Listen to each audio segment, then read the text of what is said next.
I'm Deepak Chopra from the Chopra Well, and I'm welcoming all of you who are hanging out with us on this Google Hangout. And we have some very special people today with us at this Hangout live in conversation. First of all, my brother, Sanjiv Chopra, who's professor of medicine at Harvard Medical School and Dean for Education, Continuing Education at Harvard Medical School. He's the world famous gastroenterologist, hepatologist, and we've written a book together called Brotherhood, Dharma, Destiny, and the American Dream. And then, of course, we have some very special people whom we are just waiting to hear from, and they are also online right now. We have Amy, we have Becky, and we have Bethany. So I don't think I want to waste too much time. We've done these Google Hangouts many times before, and these are very insightful conversations. And I hope all of you who are with us will come back. The conversations will be archived. So please tell your friends to come and listen to these conversations. I'll just start right now with maybe Sanjeev, you can say a few words and then we'll invite our guests. Hi, greetings everyone. I'm Sanjiv Chopra. I'm Deepak's younger brother, and I'm delighted to be here at Google Hangout. Go ahead, Becky. Actually, Amy, you should start. Okay, I'm Amy Purdy, and I'm just really excited to be here. I'm a huge fan of Deepak's, and I've followed you since I was in high school. And same with Bethany, a huge fan of hers. So this is just a really exciting opportunity for us to get together and chat and just kind of have a little bit of a meeting of the minds, and I'm really looking forward to it. Great, meeting of the minds and the heart. Yeah. So let's go to Bethany. Good morning, everyone. Or it might be afternoon for some of you, but yeah, I'm here in Hawaii, and I'm stoked to be able to come and hang out with you guys and just chat and share a little bit of my story and hear some of your stories, and should be a fun time. Becky, you want to say something? Hi, I just kind of jumped on today. I'm Bethany's sister-in-law, and I'll mostly just listen to you guys, but I might chime in here and there. So, I think the best way to start this conversation is to listen to the stories of our two superstars here. Why don't we start with you, Amy? Well, let's see, I'll try to put it in a nutshell. But I grew up in Las Vegas, and I was a snowboarder. I grew up snowboarding, and I just fell in love with it. It was my passion. And I decided to become a massage therapist so that I could travel the world and have this job that would travel with me, and I could just snowboard. And at the age of 19, I was working in Las Vegas at a spa, and started to feel like I was coming down with the flu a little bit. I was just a little bit achy, had a slight temperature, nothing too bad, but thought that I was getting a little bit sick. So I decided to go home from work early. And that night, my temperature wasn't bad, simple flu-like symptoms, but within 24 hours, I was in the hospital on life support, less than a 2% chance of surviving. And it took 5 days for them to figure out that I had contracted something called bacterial meningitis, which is just a really lethal bacteria. We really have no idea how I got it. But I ended up in the hospital for about 2.5 months. And I ended up losing my spleen, I lost my kidney function, I lost the hearing in my left ear, and due to the septic shock that my body went into, I ended up losing both of my legs below the knees. So here I was 19 years old and had this whole idea of what I was going to do with my life, and then just in 1 second it all changed. But I found out a lot about myself and was able to continue to follow my passions and continue to snowboard again. Started an organization to help other people with disabilities snowboard and skateboard and do the sports they love.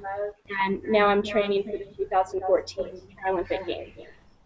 And how old are you now, if I may ask? I'm 33. So this happened, I was 19 when it happened.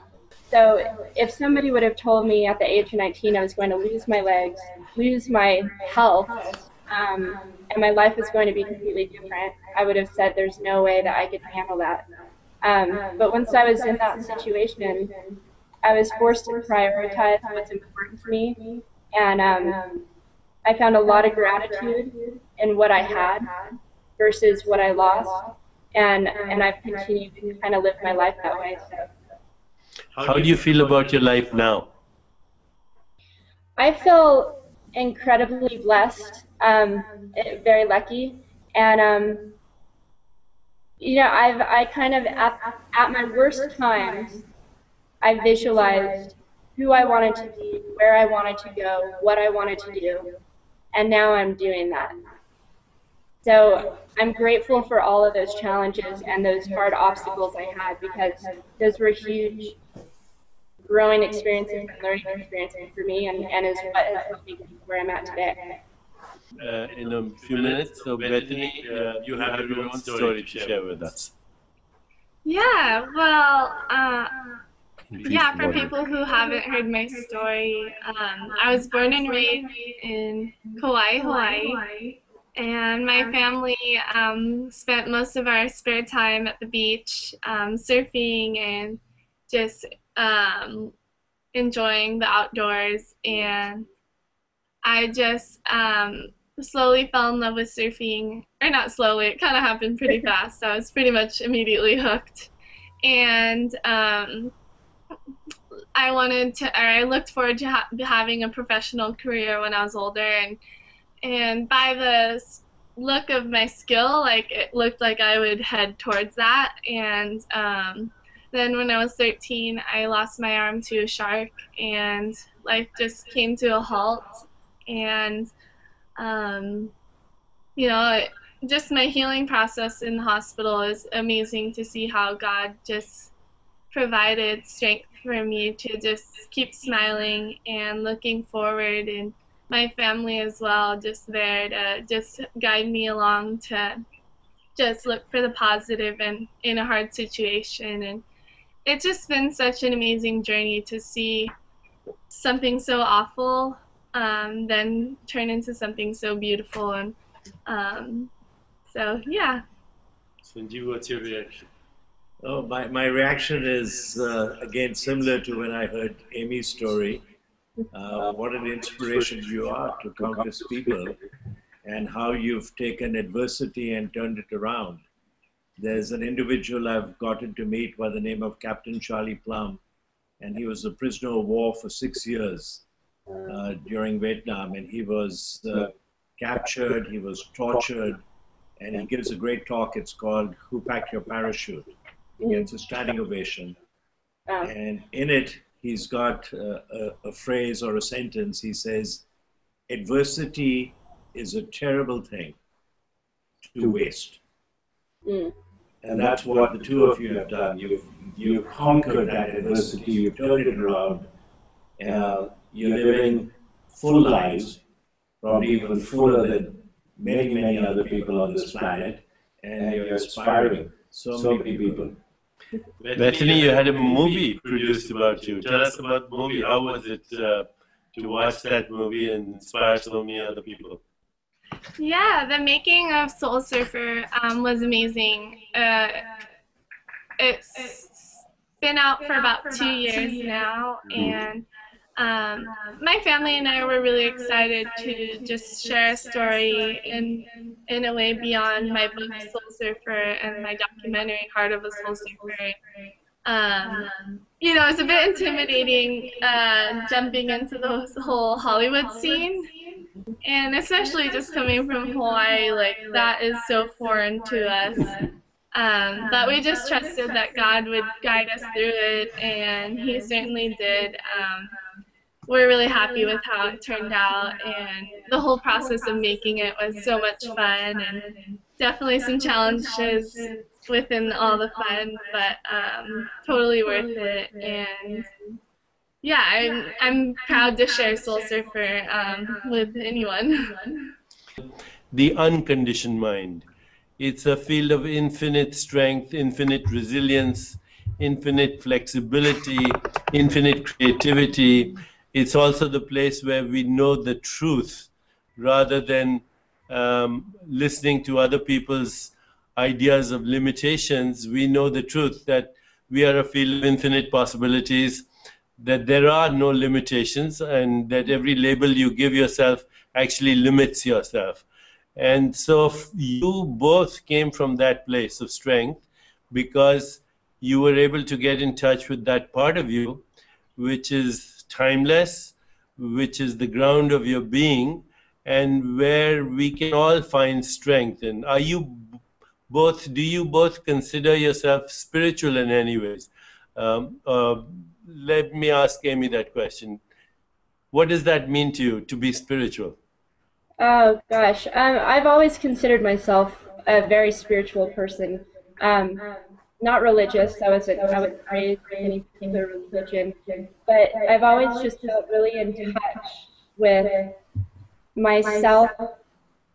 I guess my emotions and my connection with the world around me, and have just felt, like I said, I think my religion is love and gratitude. I've always just been incredibly grateful for what I have, and I've always wanted to share as much love as I can and embrace whatever love and support comes my way. And I remember when I was in the hospital and I was actually going into a coma, and they gave me less than a 2% chance of living, and I was dying, and I knew it. And I remember that my doctor, he's an Indian doctor, he's from India, he's amazing, his name's Dr. Abby, and I remember him saying, Amy, whatever it is you believe in, think about that right now. He was like, do you believe in God? Think about that. Do you believe in Jesus? Think about that. And I remember thinking, I believe in love. I believe in love. And just thinking that's what creates everything, and just what I connect to, and coming out of everything. And after losing my legs, I was so grateful for the love that I had from my family, for my family, just the gratitude of what I was given, and to continue to go on and to be given legs to walk again, and the opportunity to snowboard again, and now the opportunity to meet amazing people and help share my story. And you know, I've just always connected with that, I guess, energy of positivity and just moving forward and trying to not look back, I guess. Bethany, you heard Amy's story. What's the source of your strength? Well, I believe when I was 5 years old, I made the best decision of my life, and that decision was to give my heart to Jesus Christ. And it's been such an amazing relationship and journey, having that and all that I've been through, and just being able to trust that God's not going to give me more than I can handle, and that His love is never ending and is as vast as the ocean, and His thoughts towards me outnumber the grains of sand. And just being out in the ocean, I can just look out and know that, like, God loves me just as I am, and that He's created me to love Him, but also to love other people. And so when I went through my really hard times, and then coming back and learning how to surf again, and then having people admire me, I just wanted to outpour that same love that I felt. And yeah, it's just been amazing to have that sort of strength and unwavering love. Sanjiv, you've listened to these two amazingly inspiring people. You're a physician, you take care of people, you see the play of life and death every day. You practice what we call the most scientific medicine in the world. What can physicians learn from these two young superstars? I think it was great that both of you mentioned love. And I think unconditional love is the most powerful force in the world. Deepak and I had a father who was a physician, he was a humanitarian, he was a leader, He was the most compassionate person on this planet. And he actually wrote a book, and it's called The Magic and Mystery of Love. And there's some wonderful stories in there. He was a Renaissance man. He quotes from all of the scriptures. So it was wonderful to hear both of you talk about love. And you also mentioned the word gratitude. And it turns out that there are now scientific studies that show that when people express gratitude, it not only makes them happy, it actually makes them healthy as well. I tend to write goals. I tend to reflect on what is my purpose in life. And this year, on New Year's Eve, I decided to only have one goal, which was to start a gratitude journal. And at every Sunday, I write down what I'm grateful for in the preceding week. And it's amazing when you reflect on that, how much good has happened in your life. I know this Sunday, when I'm back in Boston, but I'll probably do it on Monday. It's a 3-day weekend. So on Monday, when I sit down, one of the things I'm going to be grateful for is having come to know both of you in this very small measure. So thank you again for being so inspiring. So, you know, my training has been in a field called endocrinology, and I have studied over the years the connection between our emotions and our endocrine glands. And today, as Sanjiv was saying, that love is the most powerful force in the world. And as is gratitude, we actually know a lot about the physiology of love. When you are experiencing love, either as a recipient or as a giver, your limbic brain, which is your emotional brain, goes into something called limbic resonance. It resonates with the brain of those that you love and those that love you. And it actually, this limbic resonance triggers a healing response, which is homeostasis, self-repair mechanisms come into play. And abundance, of course, opens the door to, gratitude opens the door to abundance consciousness, abundance in all its forms, because you're not thinking anymore in limitations. Just the act of gratitude does that. Sanjiv has his own story of a crisis that he had, not as big as you guys, but big enough that if our father hadn't made the diagnosis immediately, he would not be living the life that he's living right now. This happened when he was, tell them about the incident. Right. So Deepak and I was studying at St. Columbus High School in Delhi, probably the #1 school in India. And it was an Irish Christian Brothers school. I learned Hindi, my native language, from one of the Irish Christian Brothers. So when I speak Hindi, I have a slight Irish accent. And one weekend, I played a cricket match, and it was now 5 or 6 o'clock in the evening on a Sunday, and I was reading a Reader's Digest. And Deepak and I would have a competition about vocabulary. He was 2 years older. He is 2 years older. And I fell asleep, took a little nap, and I woke up, and I was blind. I couldn't see at all. Wow. And so I nudged Deepak, and he said, "What's the matter?" I said, "Deepak, I can't see. I can't see. I'm blind." And he apparently moved his hands in front of my eyes and tried to do the visual threat, and I didn't respond. So they took me to the military hospital. My uncle and aunt, with whom we were staying, our parents were 300 miles away. And at the military hospital, the doctors examined me, including an ophthalmologist, an eye specialist, and they didn't have the foggiest idea as to what was going on. There was even talk about hysterical blindness. I was this 12-year-old happy kid, lots of friends, good athlete, decent, good student. And finally, they tracked our father, and he was 300 miles away on a field trip in an army jeep.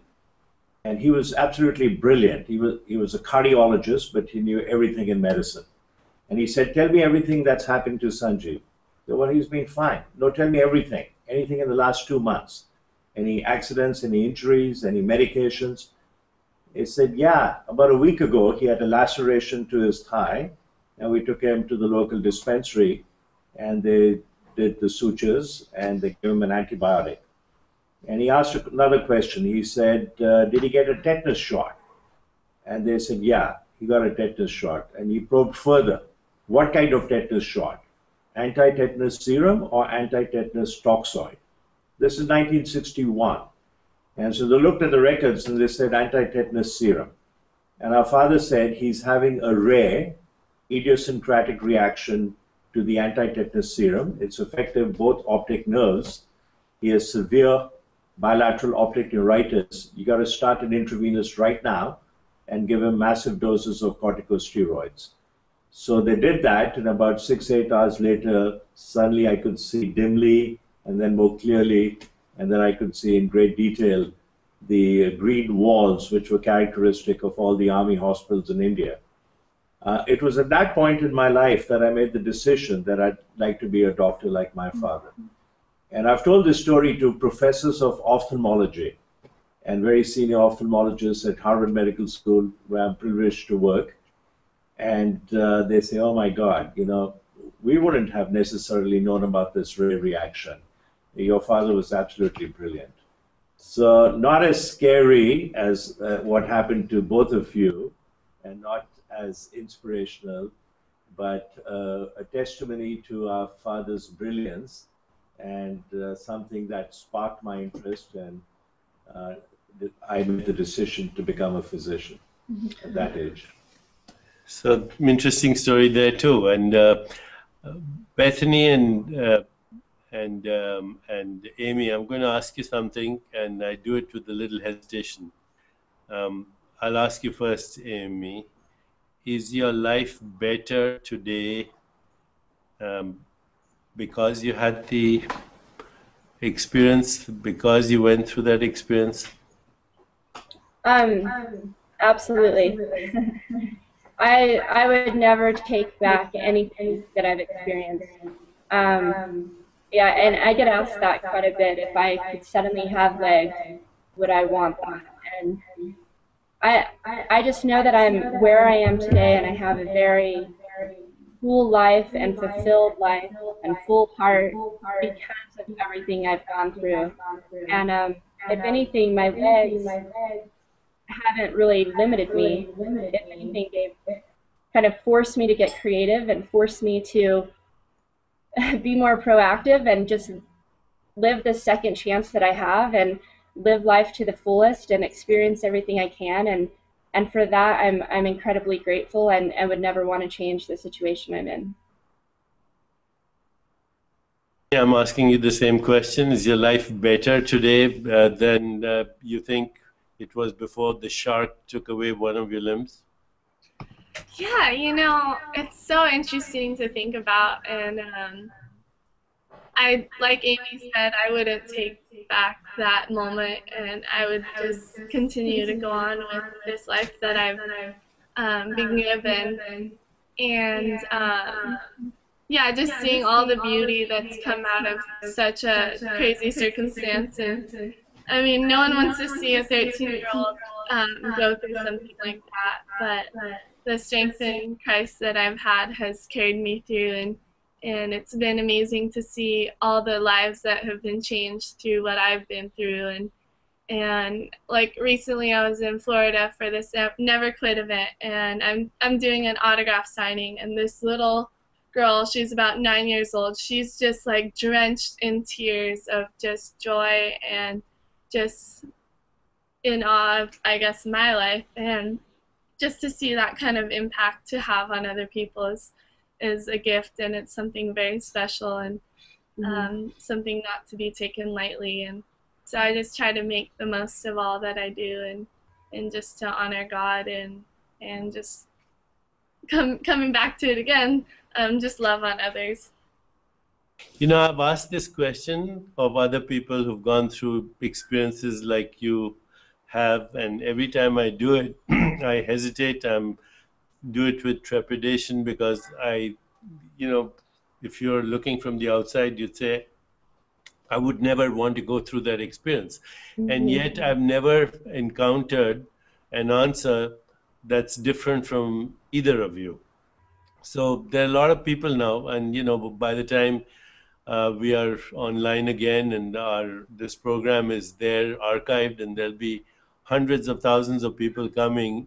And I can guarantee you that when they listen to your stories, their first reaction is, I would never be able to do that. And yet, if you were able to do it, both of you, then so should everybody else be able to do this, to take no matter what the adversity is and create a greater benefit. And so there's a spiritual saying, whatever happens is good for you. And if you don't think it's good for you, then one day you'll find out that it's good for you. If you ask yourself the question, why was it good for me? And the other thing that I think everyone can learn from both of you is that there are no limitations to the strength and the resilience of the human spirit. As long as you remember that the human spirit is not your conditioned mind. The mind is conditioned, but the spirit has no limitations. One of our friends at the Chopra Center is a lady by the name of Byron Katie. Have you heard of her? Have you heard of Byron Katie, either of you? I haven't. Okay. You have, Amy? I have not. Okay. So she says, anything that limits you is a belief. Your beliefs limit you, and a belief is a thought that you hold to be true. That's all. So if you have a limiting belief, and most people do have limiting beliefs, you could have had the limiting belief, I'll never recover, or, I'll never go snowboarding again, or, you could also have the limiting belief that I would never be able to inspire other people, or any other limiting belief. What Byron Katie says, write it down. Just write it down, and then ask yourself a question. And the question is this true? Is this belief true? And then reflect on it for a moment, and then write down the answer, yes or no. There's only one or two responses. Then write down the following question: am I 100% sure if this is true? And then reflect on that and write down the answer as well. Yes and no. Then the next question is, what does holding on to this belief doing to me? And write down the answer to that. And then the next question, there are only 4 or 5 questions, is who would I be if I didn't have this belief? And write down the answer to that, and then turn it around. Write down the exact opposite of your limiting belief. Now, these are also the essentials of what is called cognitive therapy, but Byron Katie has basically summarized them in 5 questions. Is this true? Am I 100% sure if this is true? What is holding on to this belief doing to me? Who would I be without it? And what's the opposite? And so all of you who are listening and are inspired by these beautiful stories of Bethany and Amy, ask yourself, do I have a limiting belief right now? I'll never be able to lose weight. I'll never be successful. I'll never be the president of the company. I'll never make money. I'll never be able to change the world. It's those people who are crazy enough to think that they can change the world. They are the ones that change the world. And you two are crazy enough, and I really love both of you so much for inspiring the world and inspiring us, and for inspiring other doctors and surgeons out there who very frequently, when they give a prognosis, they say, oh, I don't think you're going to make it, or this is a disease that is going to be probably very bad for you, and, or perhaps even fatal. And so as a physician, I've learned over the years that, you must believe the diagnosis, because otherwise you wouldn't do the right treatment, but you can't buy into the prognosis. You don't know really what the prognosis is. And a lot has to do with the strength of the human spirit. And at that level, we are all equal. We're in touch with the divine. Bethany, you said, your faith restored you because your faith is that part of your spirit that has a direct connection to the infinite being that we call God. And the same qualities that Amy mentioned, love, compassion, empathy, joy, these are the qualities of the human spirit.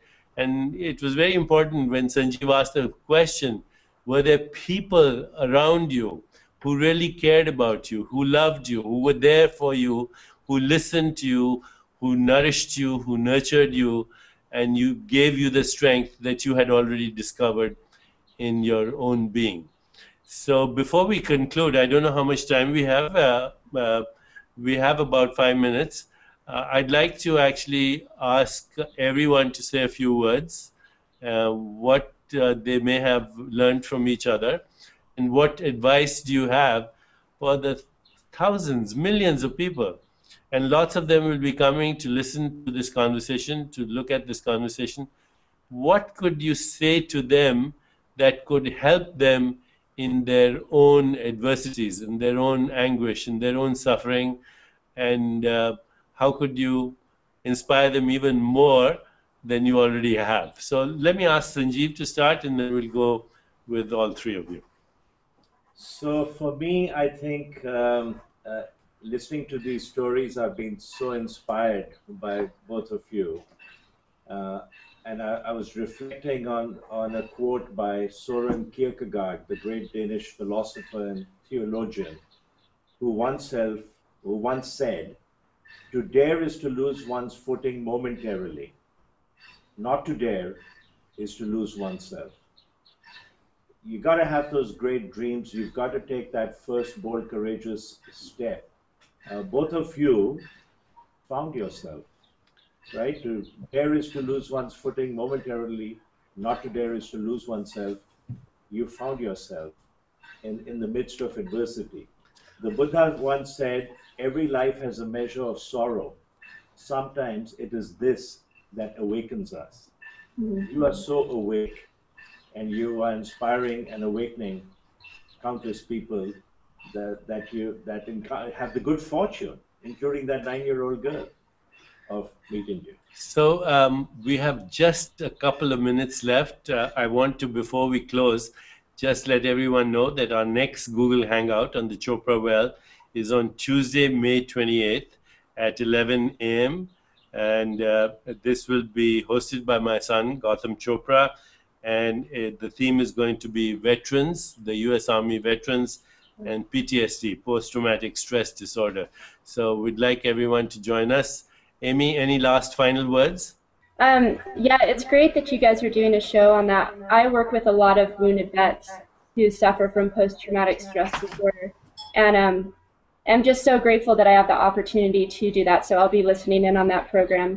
And I think just the biggest thing that I've learned is obviously just don't give up. Just do not give up. And if you can see yourself do something and you believe it and you can feel it, you can feel it.